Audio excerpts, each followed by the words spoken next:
Hey everybody, well the Jets finally have a winning streak. They beat the Colts on Sunday, coming off that win over the Broncos, and one of the most encouraging things for the Jets coming out of this game against the Colts was the fact that their defense had 4 takeaways, 5 of course in week 1 against the Lions, so maybe we're starting to see a new identity for this young Jets defense, and maybe this is a springboard game, what they did against the Colts here, for a couple reasons.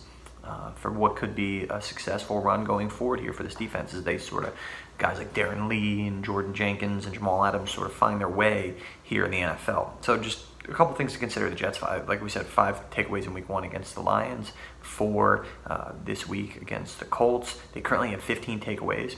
They had 20 all of last year, and only 10 teams in the entire league had fewer takeaways than the Jets did last year with 20. And 4 takeaways is a lot, 5 is a lot in a game. The Jets last year didn't have 4 or 5 in any other games. They maxed out at 3, and they had that 3 times all year. So obviously that was a point of emphasis for the Jets coming into this year, was to get more takeaways. They've done it so far. To have 15 through 6 games, they're on a nice pace here to vastly exceed what they did last year. And more importantly for the Jets, in terms of how it pertains to Sunday's game against the Colts, and what the Jets were able to do, is they won the game 42-34, and they got 20 points off turnovers, 2 touchdowns, including a pick 6, and 2 field goals. So critical part of their win. Getting takeaways is one thing, but being opportunistic like the Jets were, and mature enough to handle a situation where you can cash in and make the most of those takeaways is quite another thing. And the Jets were able to do that excellently on Sunday against the Colts. So look, we talked after the week 1 game in Detroit about maybe the 5 takeaways being a big step forward for the Jets, and they weren't able to sustain that.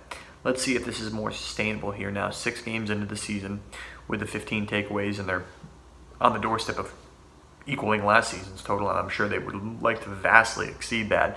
That's the goal, obviously. So I think this team would be happy with 3 turnovers a game. I mean, that would be fantastic. I mean, that's not necessarily realistic, but Jordan Jenkins said after the game that's their goal, and they'd certainly like to have 4 or 5. But this is a nice moment for the Jets to figure out, with Kirk Cousins and the Vikings coming to town, then back-to-back road games against the Bears and Dolphins, to figure out just what type of disruptive defense they could be, and if indeed this is sustainable for them. So we'll see, but certainly a good sign for what they were able to do against the Colts in terms of not only getting those turnovers, but turning them into points.